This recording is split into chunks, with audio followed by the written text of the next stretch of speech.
สบายดีทุกค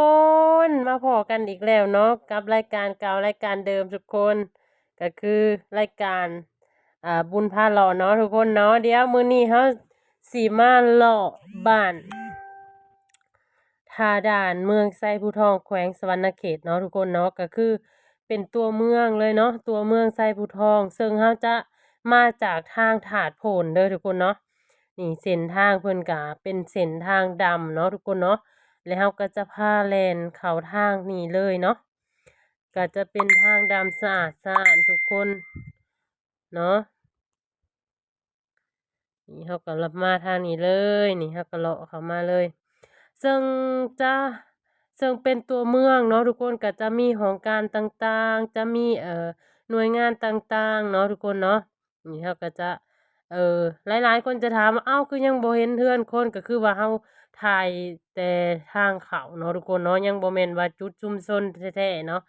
จุดชุมชนแท้ๆก็บ้านเรือนก็จะหลายเลยทุกคนนี่เนาะ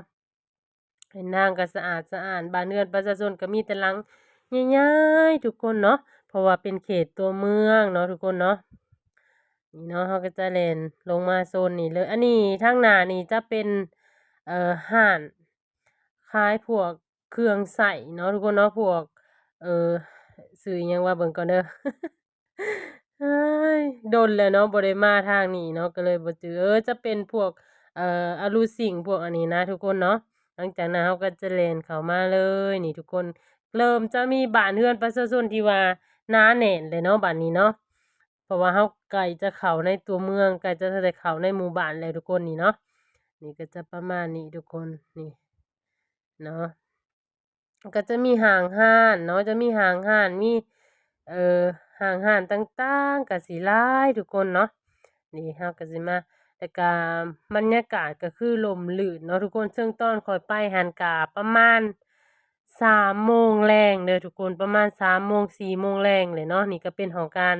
แต่ว่าอ่านบ่ทันทุกคนก็คือขับรถไวพอสมควรอยู่เนาะซึ่งให้น้องชายเป็นคนขับแล้วข้อยก็เป็นคนถ่ายเนาะทุกคน นี่เนาะก็คือพากันเอารถจักรมาหรือว่าเอามอไซค์มาเนาะทุกคนมื้อนี้เพราะว่าบ่ได้เอารถใหญ่มาบ่มีคนขับหั้นน่ะทุกคนเพราะว่าข้อยขับรถบ่เป็นเนาะฉะนั้นก็เลยได้ให้น้องชายพาเลาะทุกคนก็จะได้เป็นรถจักรเนาะเราก็จะลงมาทางนี้เลยทุกคนซึ่งโซนทางนี้ก็จะมีหอการมีคลินิกเนาะทุกคนเนาะนี่เนาะเราก็จะลงมาทางนี้นี่บรรยากาศโดยรวมก็จะประมาณนี้เลยทุกคนเนาะ ดีก็มีบอนล่างโลดเนาะนี่เนาะหลังจากนั้นเราก็สิแล่นต่อลงมาทางนี้เลยทุกคนอันนี้ก็จะเป็นนี่เนาะทุกคนเนาะบรรยากาศโดยรวมก็ประมาณนี้เนาะเอ่อนี่เนาะทุกคนเนาะจะมีหอการต่างๆนี่เนาะทุกคนเนาะนี่จะเป็นหอการนี่เนาะ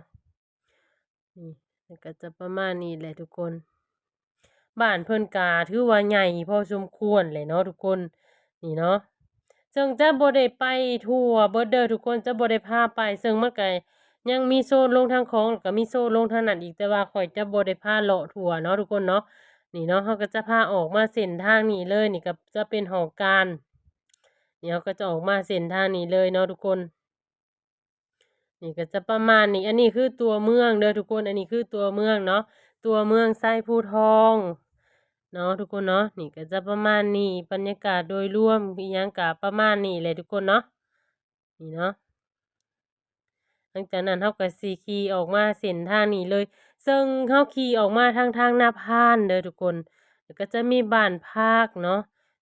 มีบ้านพักมีหยังสำหรับไผที่ว่ามาทางไกลก็สามารถมาพักมาเช่าได้ทุกคนซึ่งในนี้ก็จะมีบ้านพักมีอิหยังครบสุดเนาะ มีหารอาหารมีอีหยังครบสุดทุกคนนี่เนาะเขาก็จะนี่เด้เขาก็จะมาโซนทางนี้ทุกคนทางหน้านี่ก็จะเป็น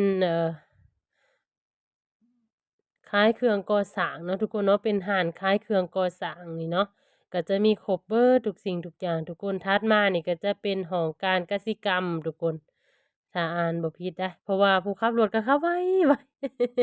อ่านยังนำก็บ่ทันเนาะทุกคนขอบใจหลายๆที่ทุกคนแบบพังมาฮอดนี่เนาะทุกคนเนาะซึ่งอยากให้ไปข้อยไป